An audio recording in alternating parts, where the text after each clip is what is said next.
Salve, salve família, meu primeiro doutor. Sejam bem-vindos a mais um episódio do meu podcast, o podcast oficial do meu primeiro doutor. No episódio de hoje, vamos falar sobre o quê, meu amor? A importância da ultrassonografia no pré-natal. Conosco aqui no estúdio, ela que é graduada em medicina pela UFRN, fez residência médica em ginecologia e obstetrícia no IMIP, depois fez residência em medicina fetal pela USP, atua na maternidade escola Januário Cico e é fundadora da Gestar, doutora Rimena Melo. Seja bem-vinda ao meu podcast. Obrigada, é um prazer ter sido convidada aqui para a gente conversar um pouquinho sobre esse assunto tão importante, que é o acompanhamento, né, de ultrassonografia no pré-natal. Isso. Bom, parte da nossa Uhum. audiência, Rimena, é composta por gestantes, né? Sejam já mães de segunda viagem que estão tendo o segundo filho, sejam mães de primeira viagem que estão ali um pouquinho na dúvida, querem alguma informação já pediátrica. Então a gente acha também importante passar um pouco de informação para elas da importância do pré-natal. Eu, como neonatologista, sei que é muito importante um pré-natal para a gente evitar complicações e para o bebê nascer saudável e no tempo adequado, não nascer prematuro, né? Então, eu queria aproveitar você aqui hoje para explicar um pouco para a gente, assim, que existem indicações precisas para fazer ultrassonografia no pré-natal.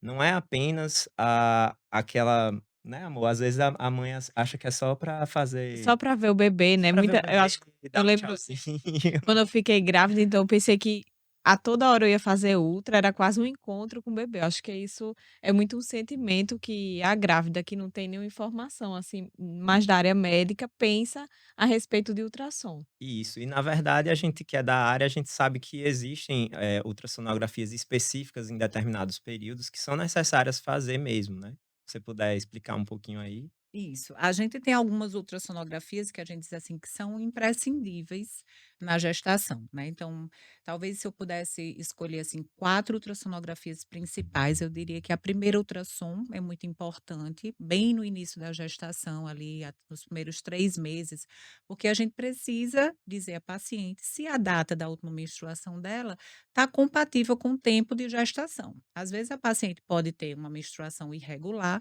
e aí faz, por exemplo, 3 meses que ela não menstrua, mas quando faz a primeira ultrassonografia, ela está grávida de 2 meses. Então isso vai determinar a data provável do parto e como a gente vai seguir aquela gestação. Então, a gente vai dizer para ela ali, de preferência entre 8 semanas, em torno de 8 semanas da data da última menstruação, ela faz a primeira ultrassom e a gente vai dizer para ela: "Ó, você está grávida de tanto tempo, está realmente compatível com a data da sua última menstruação e a gente vai seguir a sua gestação pela data da última menstruação. Ou então não. Ó, o tamanho do bebê não está compatível com a data que a gente esperava, então a gente vai modificar a data provável do parto, porque daí por diante a gente vai poder seguir a gestação de uma forma mais confiável. E mais para frente a gente vai poder dizer se o bebê está crescendo adequadamente ou não. Não é correto a cada ultrassonografia ficar mudando a data provável do parto. Você imagina se a gente pega um bebê que está com baixo peso no final da gravidez, aquilo ali vai poder postergar a gestação, às vezes 2, 3 semanas, além do que seria, né, esperado. Então isso é perigoso até para o nascimento do bebê. Ou, pelo contrário, às vezes o bebê é bem gordinho, a paciente, por exemplo, tem um diabetes gestacional e o bebê é bem mais pesado que o esperado.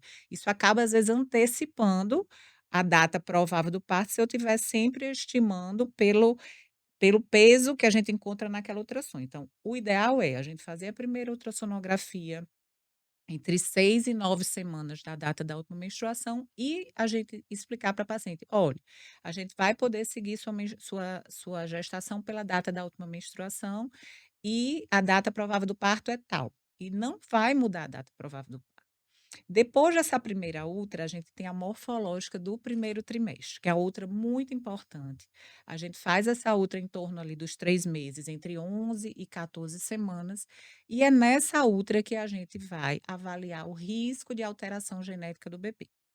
Então, é aquele bebê que além de a gente dizer assim: "Ó, o seu bebê tem mais ou menos chance de ter alguma alteração genética", a gente já vai conseguir avaliar a formação de vários órgãos do bebê, dos membros, e é nessa ultra que atualmente a gente consegue rastrear o risco dessa mãe ter pré-eclâmpsia, que é a pressão alta na gravidez. Você imagina com 3 meses eu já poder prever como é que vai ser o comportamento daquela gestante mais para o final da gestação. Então, muitas pacientes dizem assim: "Mas minha pressão é muito baixa". A gente não está dizendo a ela que a pressão dela está alta no momento, mas que ela tem o risco maior de ter a pré-eclâmpsia, que é uma doença grave para a mãe, inclusive a principal causa de mortalidade materna no mundo. E a segunda principal no Brasil. Então a gente vai conseguir prever esse risco e começando uma medicação preventiva ali, por volta de 3, 4 meses de gestação, a gente consegue reduzir em até 80% a chance dessa paciente desenvolver pré-eclâmpsia. Nossa, Então veja, a gente não pode deixar de falar nisso, porque salva vidas da mãe e do bebê. com Isso. Então, certeza. uma gestante que tem uma pressão alta, que vai descompensar ali no terceiro trimestre de gestação, isso vai fazer com que aumente muito o risco do bebê também nascer prematuro, que é uma das coisas que a gente quer evitar, né. Exatamente. Que é assim, a gente brinca muito na medicina fetal, que nós somos pediatras de feto. Então talvez somos os primeiros pediatras, porque a gente que costuma acompanhar o crescimento desses bebês, tem bebê que a gente conhece. Que no final, quando a gente começa a acompanhar mais de perto, você fica assim: "Mas hoje não está mexendo". Aí você começa até a descobrir um pouquinho da personalidade daquele bebê, assim: "Mas está tão quieto, mas você sempre vem nesse horário, seu bebê nunca tá tão quieto, você não comeu, aconteceu alguma coisa?". Você fica meio que íntimo até do do bebê, do comportamento do bebê. Mas voltando um pouquinho para as ultrassonografias, assim, mais importantes, depois dessa morfológica do primeiro trimestre, a gente vai passar para a morfológica do segundo trimestre, que é em torno do quinto mês, e é nessa ultra que a gente vai avaliar a formação detalhada de cada um dos órgãos do bebê. Por quê? Na morfológica do primeiro trimestre, a gente consegue bem já ver alguns órgãos do bebê, mas alguns ainda estão em desenvolvimento. Então, a gente vai fechar melhor em relação ao rastreio de alterações, né, da formação dos órgãos do bebê no na morfológica do segundo trimestre, no quinto mês.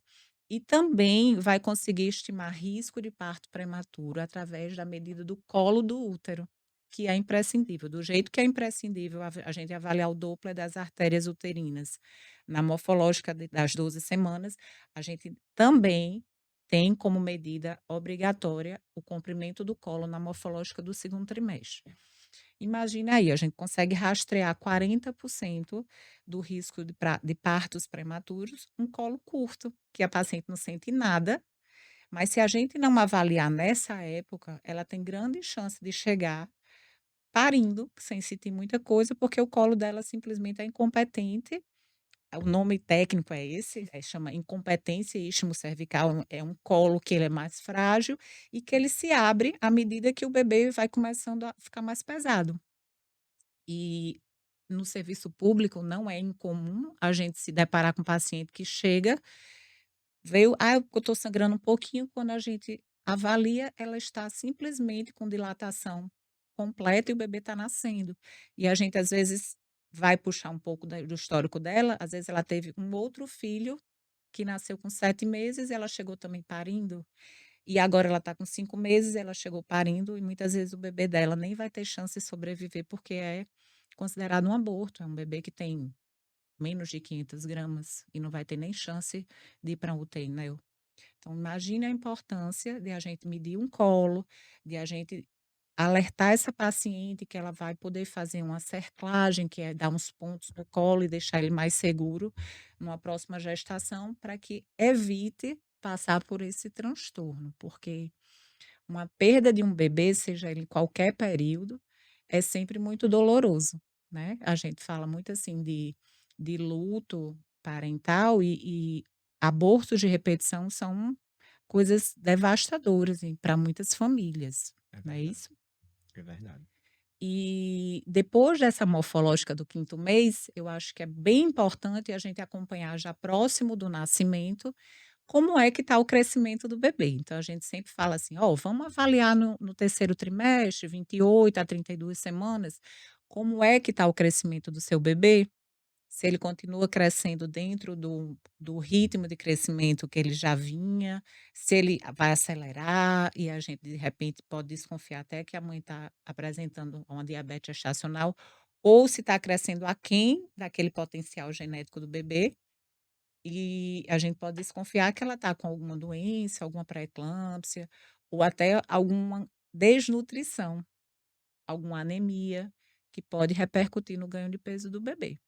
Então, eu diria que essas são as 4 principais ultrassonografias, uma bem no início, para a gente datar melhor a gestação, as 2 morfológicas, a do terceiro e a do quinto mês, e uma outra ali no terceiro trimestre, para a gente saber como é que está o crescimento do bebê. Se possível, uma mais próxima do nascimento, ali próximo das 37 semanas, para a gente dizer se realmente o bebê já está na posição cefálica, né, que é com a cabecinha para baixo, que é o ideal para um parto vaginal. E também, assim, tentar estimar o peso mais próximo do nascimento, que é sempre uma preocupação, né, tanto dos obstetras como dos pediatras. Seu É. bebê vai nascer com um pezinho bom, que isso aí vai ser E às importante. vezes se o peso for muito grande e a mulher mais pequenininha, às vezes já Isso, contraindica, às vezes, o parto cesáreo, né, isso, dependendo é, da situação. exatamente. Bom, bacana a sua explicação, viu, Rimena. Outra coisa que a gente queria também que você explicasse, que é muito importante para a audiência, é entender que muitas vezes é importante ele pesquisar o profissional com quem ele vai estar realizando esse exame, né. Você falou aí, que, eh, faz todas essas medições, mas muitas vezes a gente que é da área sabe o quanto o ultrassom é chamado examinador dependente, ou seja, depende de quem está manipulando ali o aparelho, de fazer todas as medições, de, eh, ter também o que a gente chama de curva de aprendizado, que é quando você já tem uma experiência de ter visto várias e várias, né, vezes imagens parecidas de outras doenças, para você ter uma possibilidade de diagnosticar maior, né. E muitas vezes as pessoas acham que, é uma ultra qualquer um faz, né. Você também defende isso? Você acha que é importante a gente pesquisar, às vezes, com quem a gente vai, né? É, eu acho que assim, tudo que a gente acha que é importante para a gente, eu acho que a gente deve, né, achar que é importante para os outros. Então, eu quando vou ao médico ou levo meus filhos a um médico, eu procuro saber, né, a formação daquele profissional, uma referência de alguma outra pessoa que já tenha ido, né, ou de outros colegas que tenham referência daquele, a formação também, né, fez a formação, a residência ou a especialização num lugar bacana, porque eu acho que passa mais confiança para a gente. E assim, por que a gente defende, assim, que pelo menos as ultras morfológicas, que seriam talvez as mais detalhadas, sejam feitas por um especialista? Porque às vezes são, alterações muito sutis, que às vezes pode passar despercebido, é aquele negócio, todo mundo está olhando para aquele lugar. Mas o olhar é diferente do ver, né, nem todo mundo vai enxergar aquela coisa da mesma forma. Então, às vezes, você tem uma formação direcionada para, né, aquela parte de medicina fetal, que seria, avaliar, estudar a formação do bebê, né, do feto, desde ali da embriogênese, desde que é um embrião até o nascimento, e ver como é que ele se comporta, assim, você saber que no início da gestação é esperado que aconteça isso, ou então, às vezes, até acalmar um paciente: "Olhe, deu uma alteração", aí a paciente fica desesperada: "Não, calma, às vezes é só uma variação do normal, vamos reavaliar", às vezes a gente não consegue concluir numa primeira avaliação, mas a gente tem que acalmar, explicar as possibilidades, né. Eh, é sempre muito difícil quando a gente tem um diagnóstico, tanto para a gente que dá a notícia, mas principalmente para a família, a mãe, o pai que recebe, que seu bebê não está, dentro do esperado, ou com crescimento dentro do esperado, ou que tem a formação, alguma malformação, né, alguma alteração na formação de um dos órgãos. E sempre que esses pais recebem essa notícia, é um choque, porque existe, quando a gente engravida, a gente existe o ideal, né, todo mundo pede um filho com saúde, que seja perfeito, e nem tudo sai dentro do esperado, então a gente tem que ter muita cautela e muita segurança, quando a gente vai passar essa informação para os pais, o que é que está acontecendo e agora? Porque muitas vezes a gente diagnostica uma malformação que precisa ou que pode ser, operada ainda dentro da barriga, então tem o tempo para isso, tem o encaminhamento, às vezes a gente encaminha para colegas que fazem esse procedimento ainda dentro da barriga e tem um tempo para aquilo. Precisa explicar àquela paciente se o bebê tem uma malformação que vai precisar ser operado assim que nasce, ou então não, é uma malformação que o bebê vai viver bem com isso, não vai precisar ser acompanhado, mas não necessariamente passar por um procedimento cirúrgico assim que nasce, porque tudo que varia do normal leva, né, essa ansiedade e essa frustração, né, sempre uma frustração, assim, a gente passar por esse momento difícil. É. Eu me lembro bem, você conversando agora, doutora Rimena, que uma colega minha uma vez chegou para mim, eu estava gestante também, ela também, e ela comentou que fez uma ultrassonografia e tinha dado algum problema, ela estava muito apreensiva. E aí eu perguntei: "Mas você fez com quem?" Ela tinha feito com um profissional médico, mas que não era especialista em medicina fetal. E aí exatamente essa importância que você bem falou agora, do profissional ser o profissional indicado, né, porque às vezes vai chamar atenção para algo que não precisava ter chamado atenção, então vai Isso. dar mais um medo, né, do que acalmar, porque muitas vezes o que não é especialista talvez não esteja talvez é pronto para examinar da forma mais correta, né. É, e assim, como a gente também tem poucos profissionais, né, especialistas na área, às vezes a gente não consegue fazer toda a avaliação morfológica de todas as gestantes da cidade, por exemplo.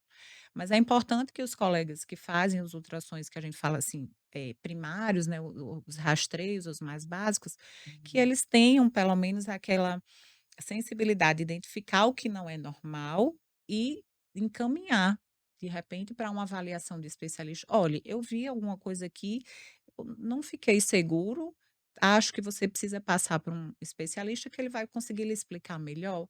E tudo bem, porque esses ultrassons mais básicos é difícil a paciente ter acesso, É né, como a o próprio ecofetal, né, que já é mais da especialidade de do cardiologia. cardiologista pediátrico, né, e quando o profissional que faz ultrassom, morfológico ali identifica: "Olha, não estou seguro, acho que era bom fazer um ecofetal". Hoje eu acho que quase toda gestante no pré-natal já faz, né. Na verdade, é a indicação, né, porque a malformação mais frequente nos fetos, 1% de todos os fetos vai apresentar cardiopatia, a mais frequente. Então, imagine que a cada 100 bebês que nascem, um vai ter um problema do coração. Graças a Deus que nem todos são graves, né, as cardiopatias complexas, mas tem um defeito do septo interventricular que vai nascer com sopro, então às vezes aquilo vai assustar a paciente, ou até mesmo, você imagine que tem malformações cardíacas muito graves, que precisam nascer em centros de referência e que se não forem identificadas no pré-natal,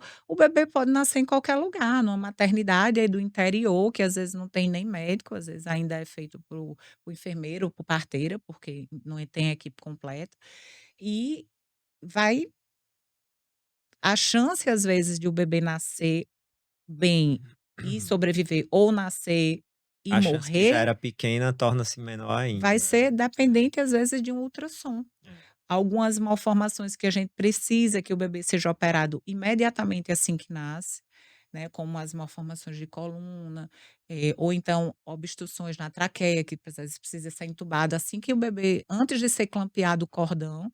Então é muito, faz muita diferença para a vida desses bebês, né, que têm malformações graves. E é importante a gente já saber antes que de nascer. Isso, eu passei por uma experiência que foi, um casal de médicos amigos que o filho nasceu com um probleminha que precisou fazer uma cirurgia assim que nasceu, e que descobriu o diagnóstico após o nascimento. Era uma atresia de esôfago. Acho Sim. que é algo que é até difícil de ser detectado, né, por meio da É, porque 30 assim, é muito fácil você identificar quando não tem a fístula lá e tem, assim, aquele polidrama, né, o quadro clássico, mas sim, só 30% das atresias de esôfago que tem um quadro mais clássico, que é assim, você não vê a bolha é, gástrica, você vê um polidrama, ali é muito fácil, é óbvio, né. Mas às vezes, mesmo você fazendo todos os ultrassons com um especialista, pode passar despercebido, porque às vezes tem variações do normal ou tem as fístulas, né, traqueoesofágicas, que aí pode você vê ainda a bolha gástrica e você não suspeitar antes do bebê nascer. isso. Como também a gente estava comentando aqui antes, às vezes mesmo fazendo ultrassom com pessoas bem capacitadas, existe a chance de o seu bebê nascer com alguma malformação. Não é que o Isso. médico fez errado, porque existem variantes do normal. Às vezes você fez todas as ultrassons com especialista e seu bebê nasceu com síndrome de Down. O médico errou? A gente só consegue identificar 80 a 85% dos bebês com síndrome de Down ainda intraútero, fazendo todo o rastreio. Porque às vezes é variante do normal, é um bebê que não tem cardiopatia, é um bebê que não tem ossos longos muito curtos, às vezes é constitucional. Então são coisas que podem passar como sendo normais, mas quando o bebê nasce tem uma síndrome de Down, por exemplo.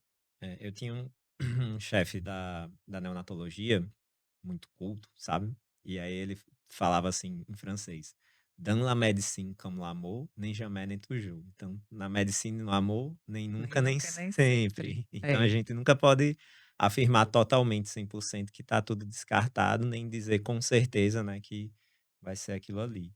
Mas de fato, uma coisa que, assim, foi ruim da experiência lá para o casal, foi justamente o susto, né. E aí Sim. você explicou, né, às vezes realmente não tem como a gente saber, mas quando é possível, né, a detecção, é muito importante, passar esse diagnóstico para a família, como você falou, né, para ter um preparo da família, a gente ter ali um preparo psicológico com a família, né, a família já vamos dizer assim, cria uma expectativa de como vai ser o Sim. nascimento, do você já pode explicar o cuidado, né, que vai ser preciso, o que é que vai ser feito, né, e também referenciar, como você falou, né, muitas vezes o bebê com algum problema de saúde que já é detectado ali intraútero, é importante ele nascer num centro de referência que pode, realizar um tratamento precoce ou às vezes até como você falou, uma correção, Uhum. intraútero, né, como existem alguns procedimentos de medicina fetal hoje já Isso. que existe essa possibilidade de haver essa correção já dentro da barriga, não é? Sim, que muda, né, o prognóstico, muda as chances do bebê, por exemplo, andar depois que nascer, ou conseguir controlar, fazer cocô e xixi, que às vezes, se eu espero para operar depois que o bebê nasce, já diminui essa possibilidade, porque a coluna por exemplo, isso a gente está falando dos defeitos de coluna, né, defeitos de fechamento da coluna. Às vezes, com o tempo maior que a coluna fica exposta, as raízes nervosas são expostas ao líquido amniótico, aquilo vai deteriorando cada vez mais os nervos e aquilo vai prejudicando, né, a função dos nervos. Alguns outros procedimentos que a gente tem hoje, intervenção, né, intraútero, as hérnias diafragmáticas, que a gente pode colocar balão para fazer com que aquele pulmão não nasça tão atrofiado. Algumas cardiopatias a gente já pode fazer, eh, a correção não exatamente, mas pode fazer um paliativo intraútero que vai melhorar hipoplasias de ventrículo esquerdo, já pode corrigir algumas coisas para que depois que o bebê nasça tenha uma chance maior. Quando tem, por exemplo, obstrução na saída do xixi do bebê, né, a atresia de uretra, a gente pode também já corrigir intraútero, fazer com que os rins do bebê não sejam tão danificados. Várias coisinhas que são possíveis de tratamento se a gente descobrir em tempo hábil, né. Isso, perfeito. Eh, Sabe o que eu queria saber? É uma pergunta bem leiga, viu, doutora Rimena? Mas a gente está falando aqui das É, nossas é, pacientes, né, exatamente. porque na verdade aqui nós temos, digamos, os mesmos pacientes, né, porque eu começo a cuidar do bebê ainda na barriga, né, digamos que eu sou o pediatra do feto e depois que ele nasce eu entrego para doutor Bebeto, e ele que vai cuidar, né, é até os por aí. 18 anos mais ou É, vixe menos. Maria, sim. 18 anos. E eu me lembro quando eu estava grávida, né, eu tive 2 gestações, já tenho 2 filhos, e começou a ter a Ultra 3D e eu ficava encantada, e eu sempre achei que a Ultra 3D era tão somente para eu ver o rostinho dos bebês. Mas eu queria que você explicasse aqui pra gente se a Ultra 3D é para isso.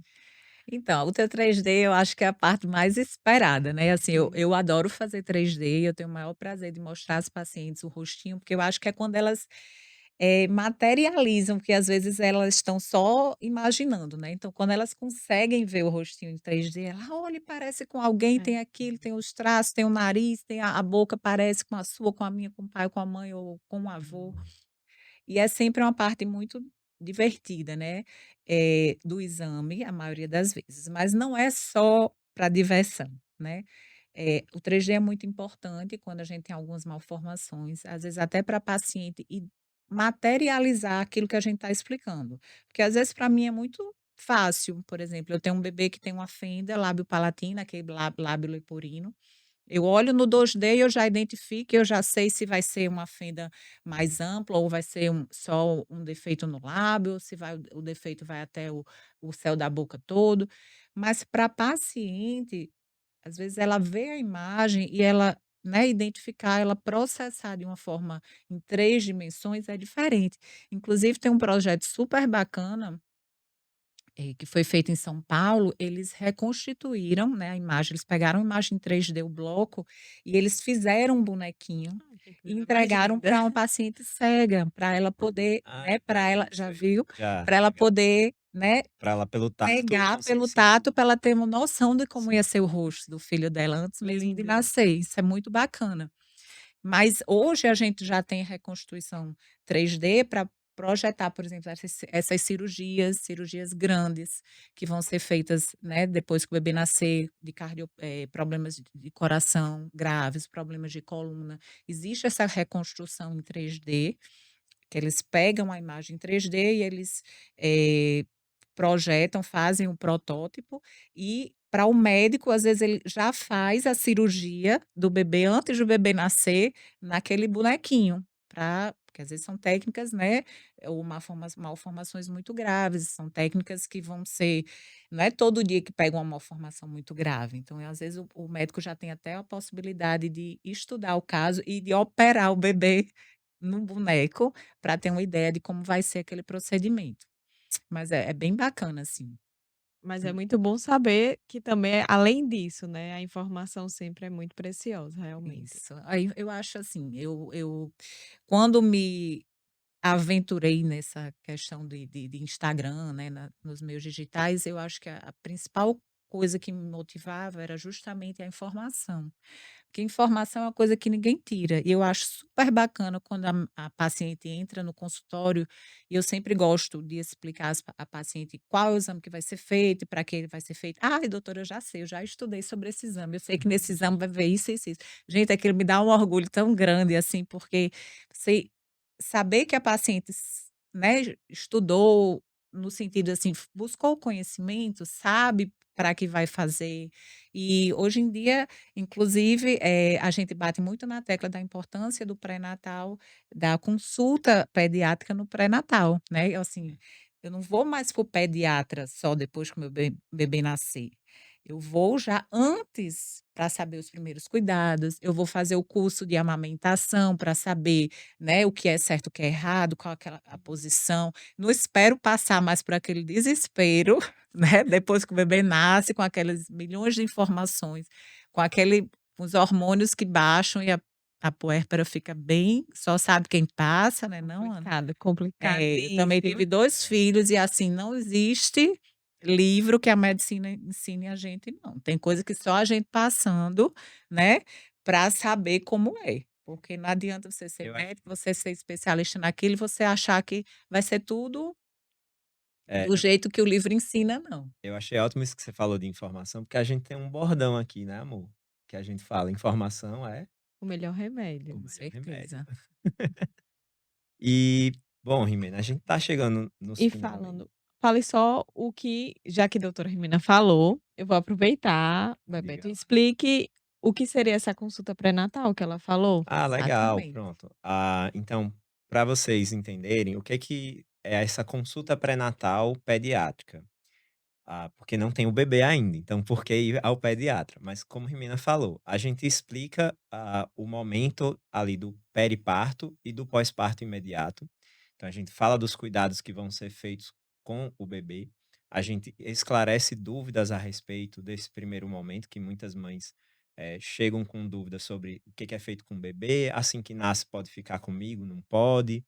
Então a gente explica bem direitinho o que que é feito, o que que é preconizado, para esclarecer essas dúvidas, para que ela tenha um parto mais tranquilo e mais seguro, né. E também serve também a consulta pré-natal pediátrica para você já estabelecer um vínculo com o pediatra que você escolheu, né, no caso, se for comigo, né, você já estabelece o vínculo para a primeira consulta do seu bebê com a gente. E serve também para tirar outras dúvidas gerais em relação à questão da amamentação, a gente passa muita informação, mas também às vezes é bom procurar, fazer um curso, a gente também fornece, lá dentro do meu primeiro doutor, cursos em relação à amamentação. Acho que era era isso. Rimena, a gente aqui, eu nem falei isso antes no briefing para você, para ser um pouquinho Olha, surpresa, surpresa. que é o seguinte, são algumas perguntinhas que a gente faz de chamado bate pronto, então Tá, é para responder assim na lata, certo? tá bom. Vamos lá. Maternidade deve contar ponto no currículo? Com certeza. Porque tem coisas que o livro não ensina, e não adianta você ler nos melhores artigos, só na vida real. Verdade, né? Você acha que mais informação lhe ajudaria a desfrutar melhor da sua maternidade? Sim, eu acho que, assim, muita coisa eu aprendi mesmo passando, né, a gente passando e, assim, eu acho que meus filhos já têm 7 e 9 anos, né, e a gente não tinha tanto acesso à internet há pouco tempo atrás, né, 7 anos, meu filho mais novo não tinha tanta informação. Eu acho que é muito bacana hoje em dia a gente ter esse acesso maior, as pacientes terem, né. Perfeito. O que que a maternidade ensinou a você?